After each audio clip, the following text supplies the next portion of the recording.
ate nga mu mangi gendese olunaku olwaleero mwe muli olutabaalo omukulembeze lwe yabaddeko mu bitundu eby'Ebunyoro ate n'okulambula ekisaawe mu disitulikiti ey'e Hoima. Ago nno n'amalala mangi nnyo ngenda kuba nga kuba mu bujjuvu naye kansooke neetoolemu katono nnyo bwe nzira nga leeta mu bujjuvu bwago.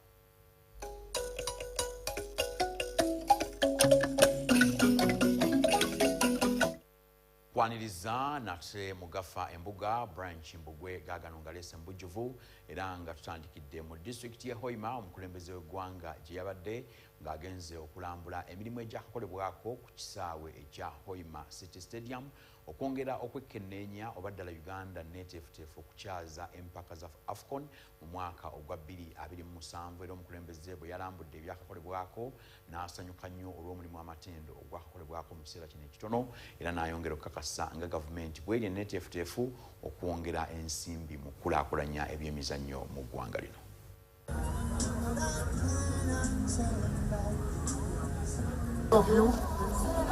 Take your seats.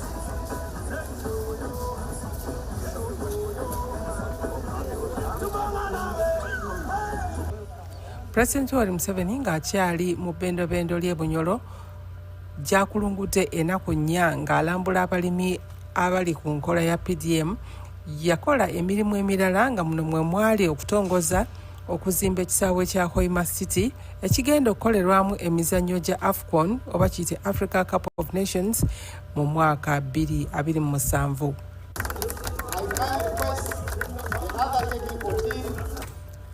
Pulezidenti mu kwogera kwe yagamba nti gavumenti ya NRM bwe yajja mu buyinza teyasooka kukola ku bya mizannyo olw'obwetaavu mu ggwanga obwaliwo ate n'obufunda bw'ensawo. We have not done so much about sports infrastructure yet. Tetukatandikire kukola ebyemizano. This was because Uganda's economy had collapsed and we had to revive the basic sectors. Wabula, Pulezidenti yagamba nti oluvannyuma lw'abazannyi ba Uganda okuyitimuka ku mutindo gw'ensi yonna, gavumenti egenze eddaabiriza ebisaawe mu ggwanga nga ekya Akiboa, Nakivubo, Nambole wamu n'ebirala. We only did Nambole some years ago, and the sports have come up mainly because of the general programs of the country. By bringing peace, many sportsmen have had time to come up. By expanding the educational facilities, the schools have produced many sports people. Tandika okuddaabiriza ebisaawe bino bannamizannyo baawa gavumenti amagezi nti ekisaawe ky'emizannyo kirina okuliraana ate ekisaawe ky'ennyonyi kisobozesa entambula ennyangu eri abazannyi n'abo abagikwasaganya. But the sports people came with their own boromborombo, their own issues. They said the stadium must be near an international airport. Why? That the sports people come and fly in and fly out and what? Something I can't follow there. Oh, if that is the case, then we have an international airport at Hoima. So you come to Hoima. That's how Hoima comes. Pulezidenti yagamba nti ekisaawe ky'ennyonyi nga bwe kitandise wamu n'ekyemizannyo ate kyetaaga okubaawo amawoteeri n'amalwaliro n'empeereza endala ezigwa mu ttuluba eryo. With all these sports people coming, I direct the Prime Minister when we meet in Cabinet on Monday to raise the issue of the hotels. You heard them talking about the hotels. Abahoima bueno hotel wao uriaho hata baheru bayizire turabatuta. So let's discuss how to stimulate the private sector. Yebaza kampuni ya Suma olw'omulimu ogukoleddwa mu bbanga ettono era n'abasuubiza nti zo ssente bwe ziri ez'okukola omulimu okugumaliriza. Yayongerako nti Kimbugwe Stadium egenda kugattibwa ku Gulu Airfield watekebwewo n'enguudo ez'okumpimpi okwanguya entambula. So we don't have much to talk about. We are happy. We are happy to be here. Let Suma, regarding the rest of the infrastructure, we are going to work on Kimbugwe also.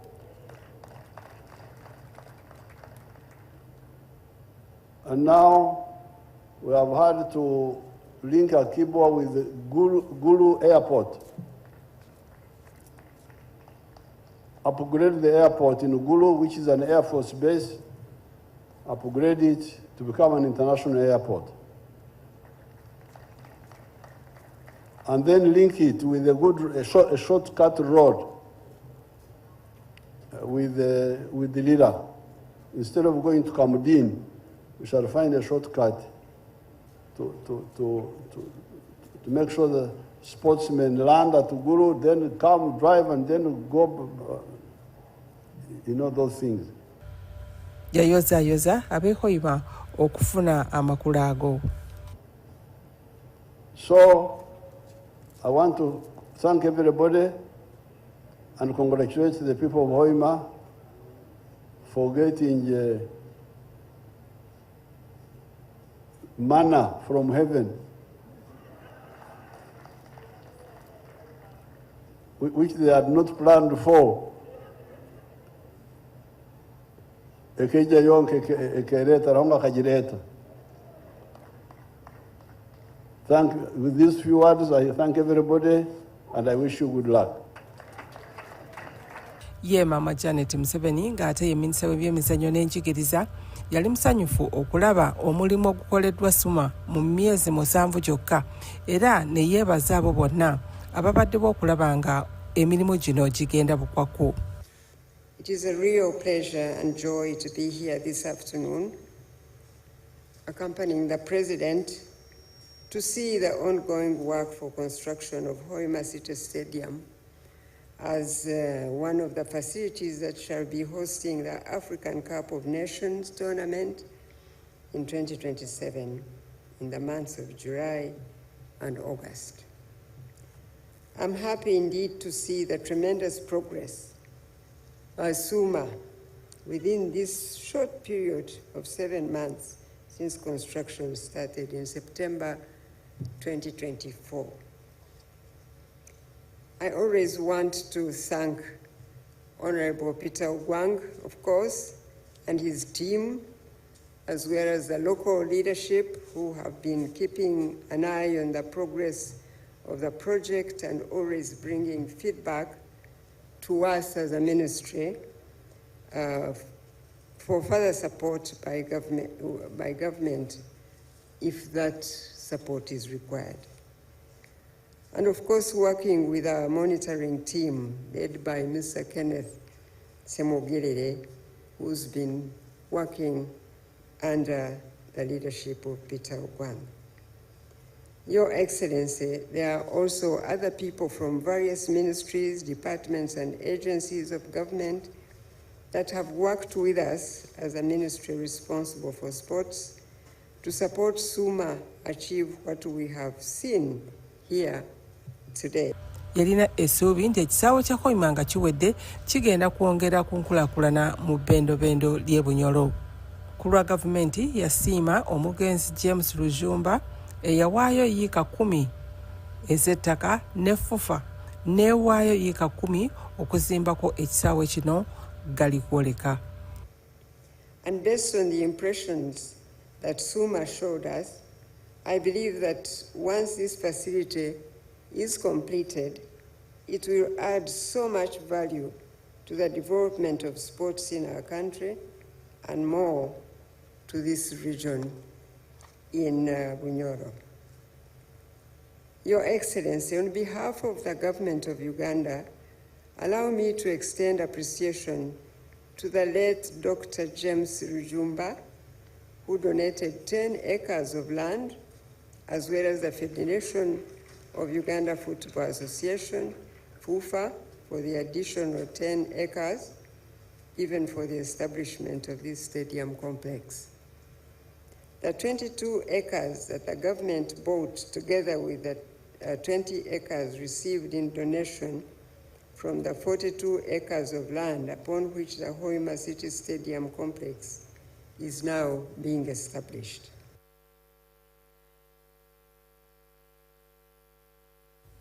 Ate era Mugafa Embuga amalala omukulembeze w'eggwanga sabbiiti eyo yonna yagimala mu bitundu by'e Bunyoro ng'ekyamutwala eno kwe kulondoola enkola ya PDM era mu disitulikiti ez'enjawulo, naye olukuŋŋaana lwe yakuba e Kagadi bw'atyo yakuutira bannansi bonna n'abantu abawangaalira mu kitundu ekyo okulaba nti babeera basaale nnyo mu kuloopa n'okulwanyisa abakulembeze bonna abeenyigira mu buli bw'enguzi mu nkola ya PDM.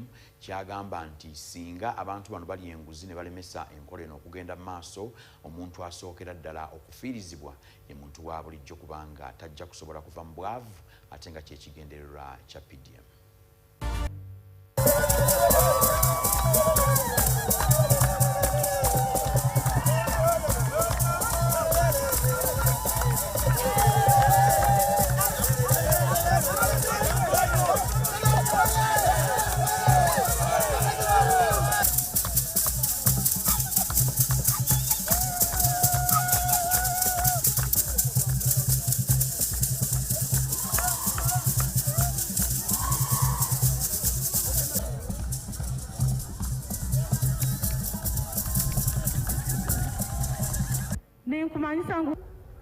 Ensonga emu ekirira okumanya abantu baitu abasoga bagamba mu lulimi lwabo ngu akange kakira akaife, bagamba ngu akange nikakira ekyatwena. Ati NRM nikyo twikala tubagamba abokuba nikyanguha okukora ebyabaguuda okebwa ebyabanaku. Ijo tubeetire Hoima ntutaho itafaari ali University ya Bunyoro ya government konka nabagambira nti murore kurungi nsobora kwombeka university eno hano mu Bunyoro usange kwerakingura emiryango yayo abana baruma bakira ubwinyiro baruga handi eri mu Bunyoro beta abana ba Bunyoro baha abokuba tubene sente zokusasula mbwenaho nunu kugonza okuteka maana kigambo kya akange kakira akaife.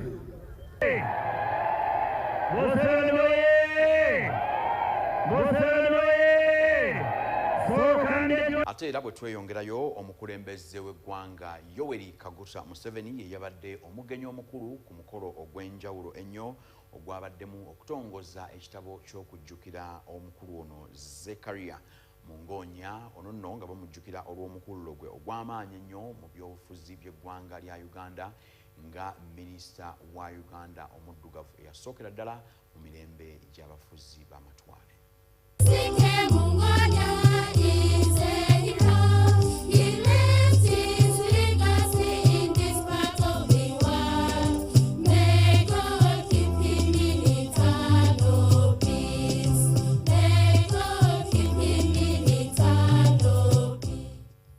Seven-hour ride to Mbarara, and if that bus left you, there was no way you would go to school.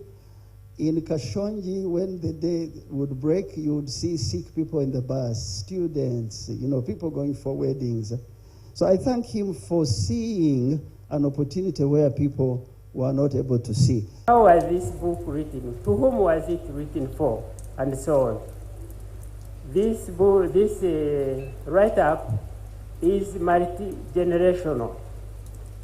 In this context, I was very happy with Rwabogo's comment while we were discussing, referring to the period the late ZCK Mungonya comes, that is after 90s, within 90s and above.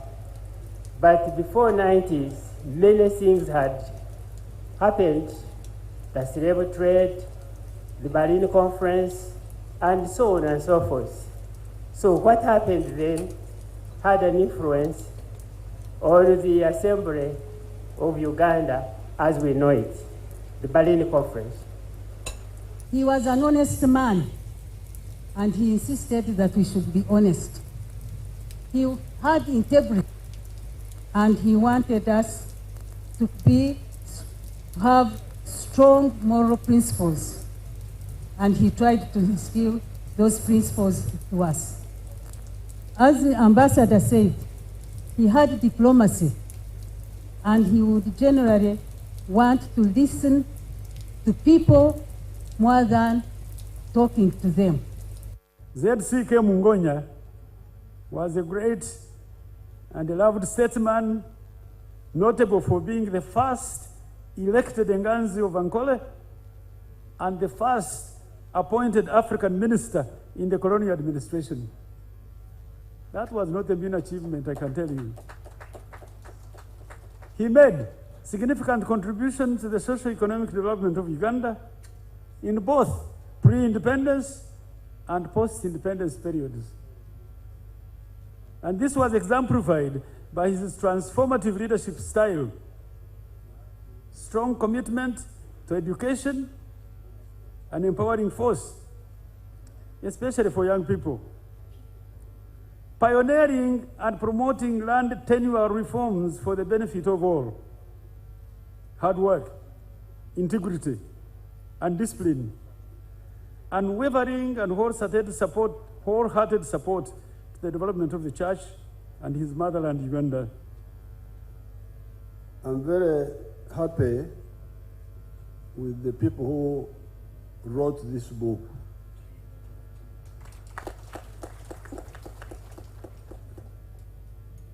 It is useful for the country to capture the record of all these outstanding contributors to Uganda's history at different times. So I want to thank Gwenny for leading this effort.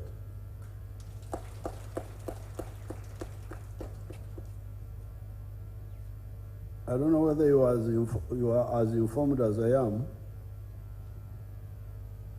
about the word Mungonya.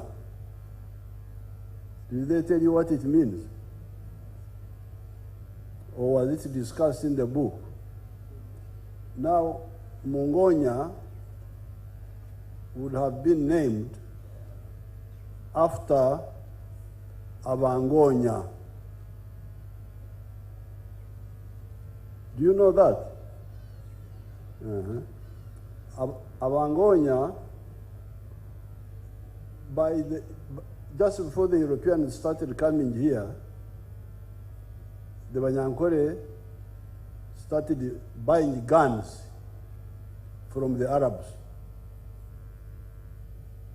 So the Banyankore actually had firearms before the Europeans came. And even the Baganda. Now there were some Baganda mercenaries with guns. These were called the Abangonya. Did you know that, you people?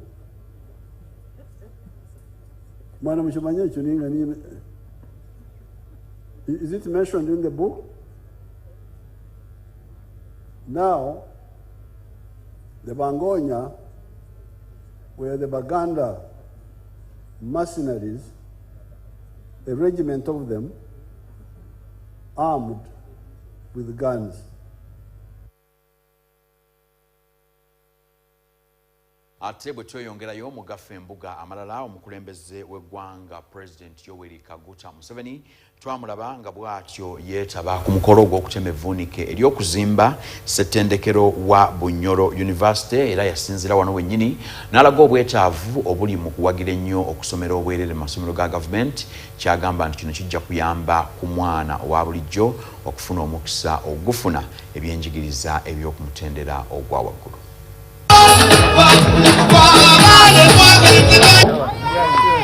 Mama na mzee tukwenda kuwasima muno habokuija ekiro kino.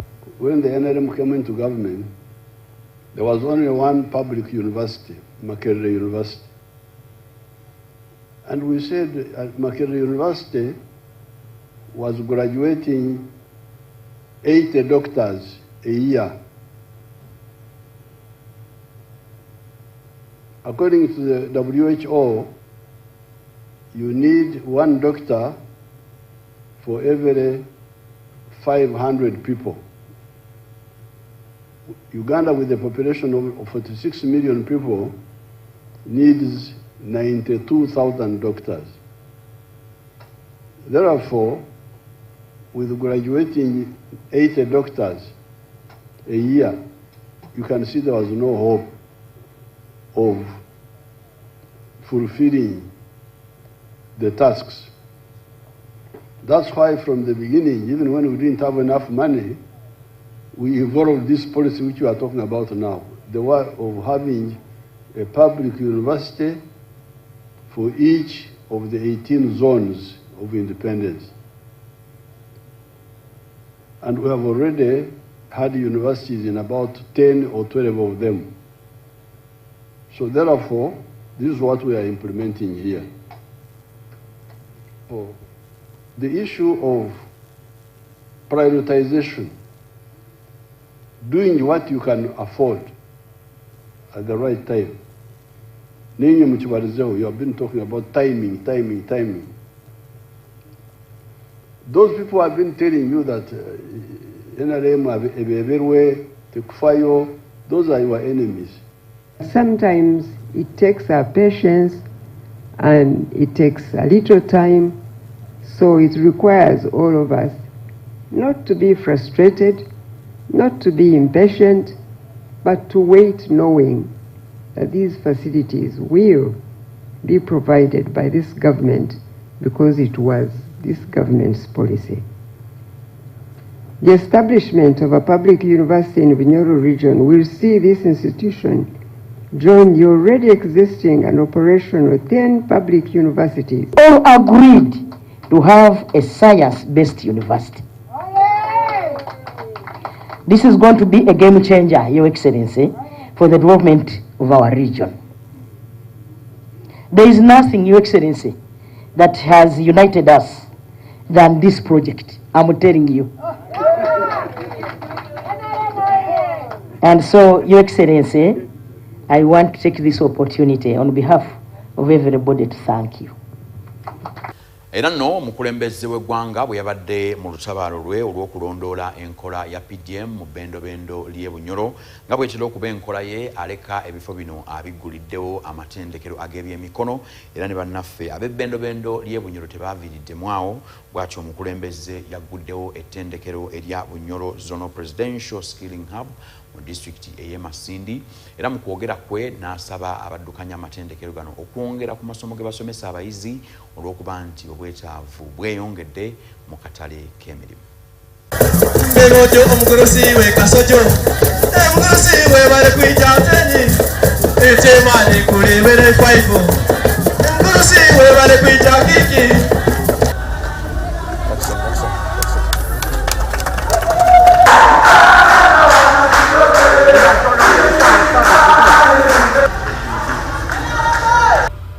Ng'emu ku nkola za gavumenti ez'okutumbula embeera z'abavubuka okuyita mu kutendekebwa President Yoweri Museveni yaggulawo ebbanguliro ly'omubbendobendo lya Bunyoro ku kyalo Kiryana mu disitulikiti ly'e Masindi. Nga yakatuuka, President yali awerekeddwako Mama Janet Museveni yalambula ettendekero lino era n'addamu okukigumiza nti okutendekebwa mu mirimu gy'emikono y'engeri esinga obukulu mu kutumbula ebyenfuna mu bavubuka. Mukulembeze ng'ayogerako eri abantu yasaba abaddukanya amabanguliro agali mu ttuluba eryo okwongera ku masomo agaweebwa abayizi kubanga obwetaavu bwago bweyongedde. So free education ntuza kwongeramu emyoga endiijo yabuke ekibweta skills nikyo tukweta emyoga omuri nyankore okubaija okuhesha ng'ajuliza ekkolero ly'ekawumu ery'amaliba. Pulezidenti yagamba nti kyakulabirako mu ggwanga nti kisoboka okwongera omutindo ku bitundibwa obweru bw'eggwanga nga bwe kikolebwa ekawumu ku Tanare. okutandikaho abaganda ekibakweta kaweefube ehurula egi nkagaruka omu kishaka nkaruwero kunarebere mwayanga mwaremesa abaana kushoma nyona ntikantandikya amashomero gange make agende kwetegekera aga nshomeseza abaana busha bake rero murebe ngo nikisibasika kandi nikiyamba ngwati nimbashaba mugarike nyuma mwena murebe ngo amashomero ga gavumenti abaana bashomera amashomero ga gavumenti. Wabula Pulezidenti yakokulumira abakulu b'amasomero abavuluze enkola ya bonna basome era n'asaba abakulembeze okulaba nga enkola eno eddaba okutojjera mu masomero ga secondary n'aga primary. Aho murora inyo abanya-Uganda okumurikwetera endobo okusiisa emigisa ya oruzaro mushishe emigisha y'oruzaro rwanyu nkabashaba ngo tushobeseze abaana busha omu mashomero ga gavumenti okuya 96 97 konko mashomero ga primary na hati nibakishaba sente abakuba bashomere kubaragamo bashomere busha mu myaka y'abandi mwarete sente mu mashomero okushashuza. Abamu ku bayizi abatikirwa bebaza gavumenti olw'entegeka eno. Amabara ninyo Kansi Melorin kuruga Hoima District Kitoba Sub-County. Nyowe nkaruga muka ntaina kinkumanya kubanga okumanya information y'okusoma kuno kwabusa ekansanga mu kwenjera nkabandi teen mother nzairo omwana bwiro bontaina kiyambwa ndi omuntu ayayeberwe ira yalekerweho muzeyi nyoka nsanganya lekerweho ngonza kusiima ngo kanyijuka wantekerezaho kubanyikalani ntekezani nyabuzo isanota omuntu nkai wakutekereza omuntu wahansa kusembayo nkanyowe kubagali mazima nkaijanu ntaina kinkumanya ntaina kikusobora ubatwetaga mindset class ntaina kinkumanya kubanka kangira mukyo omusanju muzeyi nyowe ntasome kakangira mukyo omusanju era nko omuntu ondi bagambo gwa atasome taina makuru choka bwire bunu kuruganya izire hanu nkasoma nyaturuka era nkaba wa third intake na graduation yaitu mama waitu nabanja akaija akabaho niwe mujulizi nti akabaho ninkoraki ninjwara mu intake egyo ngoza kusima nti kuruganya rugire hano ntaikalire nyatozo omulimo nikonta disappointing omuntu ogwa yantekereizoho yamanyangu na nyowe nkwetagibwa kandi nyina omugaso mu ihangale aituline lya Uganda nyagenda workshop nyatandika akora nkweyongera kumanyisa nti muzeyi omwezi emitwalo yange nkasatu runda ananko mwana mwiskingi funa nkasoma welding and metal fabrication kiro kimu ndi hamusirera nindima ntera hakasimu kange kalo munsaho nyahule kirango nikigamba aruho kusoma kwabusa kuli bunyoro zono industrial hub nyagana nyahabuza chairman wekyaro kyayitu bamweta Muberi Moses yangamba nyenkya oije ogende hagomboro picking application batukebera twagenda mudomu na material tukagisangaho twatandikiraho kuwega ebintu ebinyayegere gali mananunka bikuwata ngateekamu omutima gwona abokubanga kole kosi ya welding and metal fabrication nkarwana muno ni mpabuza Madam Stella na Master Isaac ankolenta nkonna kutamu amani nkwate kose nakuba niyomba inyenda ha mutima gwange ekose gyo nkagikora kandi yantaha mu bwongo nyasaba omulimo bampereza omulimo omusajja akangamba bosi wange owunkolera bulijjo tolaba n'omanya kwokya nja kuhereza omulimo olaba otakumanya ojja kubanza oyege bati omusajja nkamukakasa kiki ekinyakozera ha bunyoro zono nkateera toki omuliro gwabambuka gabambuka yagamba mali bulijeti ekyokozera okukenga saha zinu bosi wange gowunkolera akanfunira contract duhaga secondary school nkoro budeka ngena nakitugumu ninkoro front seat saha zinu namberi nkubaliza ntandikire nokufuna emirimu mbyaro ninyokya amadirisa g'abantu n'enyigi saha zinu namberi nkubaliza Bridget nsoboire kwegulira hegurayinda kandi nkusuubiza ngunobunda banguzire planti abana basiki bagenzi bange njabateekamu amaani bajembegese ebyoma kandi njabegeseza buusa ntabayireho sente. Kwebaza nnyo okuba nti otambudde nange Mugafa Embuga olwaleero wabula sirema kaakano kusiibula na kwagaliza kiseera kirungi okutuusa lwe tunasinkana olundi beera bulungi weeraba.